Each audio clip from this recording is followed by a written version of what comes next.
Hello, in this video I talk about torque in a multivariable calculus setting where what we have is a graphic uh, shown here where we have a bolt and it is being turned by a wrench, and the the wrench, as we see here, is described with a vector R. So the vector R is in the direction of the wrench and is the length of the wrench.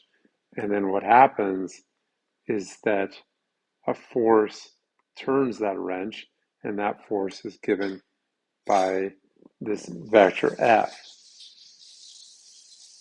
And then we define torque as the cross product of R and F.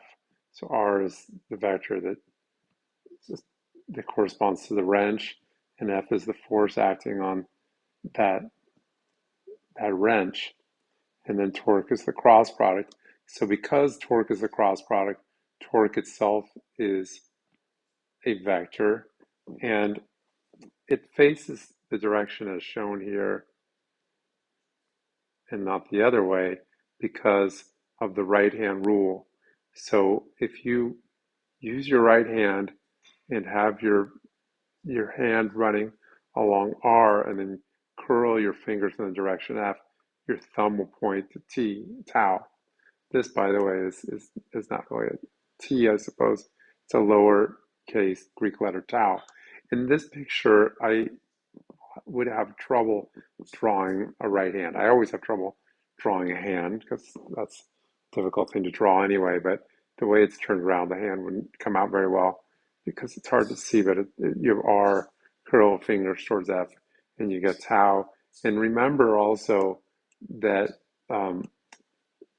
that the cross product tau here, in this case, is going to be um, perpendicular to both R and F. In other words, perpendicular is orthogonal. And sometimes when I say that, I'm thinking, well, anyway, just say that it's orthogonal, perpendicular. Okay, so tau is perpendicular to both of these. All right, now torque measures the tendency of the body to rotate about the origin.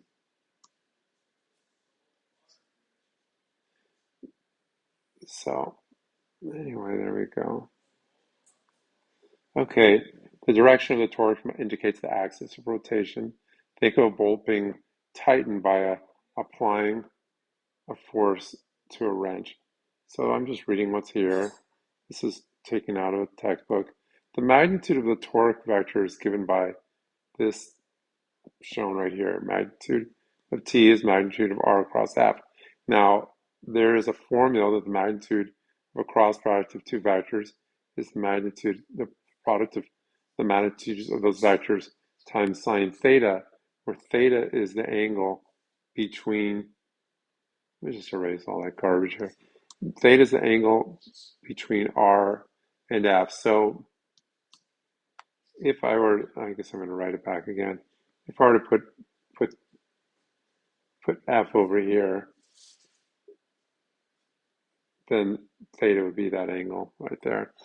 But anyway, they place F over here because this is how usually we think of us turning a wrench at its end. Okay, so torque is a vector, but then there's the magnitude of that vector. And so notice, so there's a formula that is the length of R, length of F, sine theta, and that's not just for torque, it's for the cross product of any two vectors. Something to note though is that when theta is 90 degrees, then sine theta is 1, and that will give us the maximum amount of torque, which is what we would imagine that if F is perpendicular to R, orthogonal to R, then you would think you would get the most torque, and you get no torque at all if the angle theta is 0 and F is parallel to R. You you wouldn't get any torque. This wrench would not turn at all. So, all right, so we have that formula. Then we just go ahead and let's do this example. A bolt is tightened by applying a 40 Newton force to a 0.25 meter wrench. So here they're not giving us the force vector or the vector r. They're giving us the magnitude of the force vector is 40 newtons. N here stands for newtons. It's a metric unit of force. And then our wrench's magnitude or length is 0.25 meters. And then we're going to find the magnitude of the torque about the center bolt. And all right, so we have tau is equal to R cross F. And with the one we're using, though, the formula using is after we apply the magnitude. It does seem that maybe I'm drawing my R, writing my R and my tau similar to each other. Okay, so I have this. Also given is that theta is 75 degrees. So you just can plug this in there to the formula. I mean, you just plug this in so you get 40 times 0.25 times sine 75 degrees. And then we have Newton's meters. And, you just work that out. Interesting enough, we, in fact, could find an exact value of sine 75 degrees by using um, a formula. It's not really has much to do with this problem, but sine of 75 degrees is sine of 30 degrees plus 45 degrees. So that's going to be sine 30 degrees cosine 45 degrees plus cosine 30 degrees sine 45 degrees.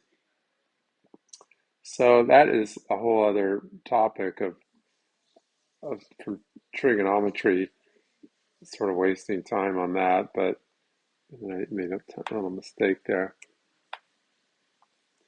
So somehow I couldn't resist being teaching trigonometry every once in a while to throw that in there. So this is given 10 square root of 2 plus square root of 6 over 4. So this is 5 halves square root of 2 plus square root of 6, and that actually gives an exact value, but I don't think that a lot of people will be happy with that answer. They want to put this in the calculator and and get a number for that. So let me see if I can dig that up. I should have had that ready before I did this, but that turns out to be approximately 9.66 newtons meters. So how can I move this down? How get this mess out of the way? So I don't know. I usually don't carry around a calculator. Sort of, I don't know what. I mean, I just got this out of the textbook. Why would they put 9.66? Right? What's the next decimal? But this is the exact value there. So anyway, but I'm just giving you a formula, and I give a very light explanation of of what torque is. It has to do with turning a wrench, and as you would expect, if the wrench is longer, you're going to have more torque, or the force is at an angle that's perpendicular to the wrench, you're going to get more torque. That would be when theta is 90 degrees, but here's 75 degrees. So, okay, that I guess sums it up. Right? We did an example, explained a little bit what torque is. So that's all. Okay, thank you. Bye.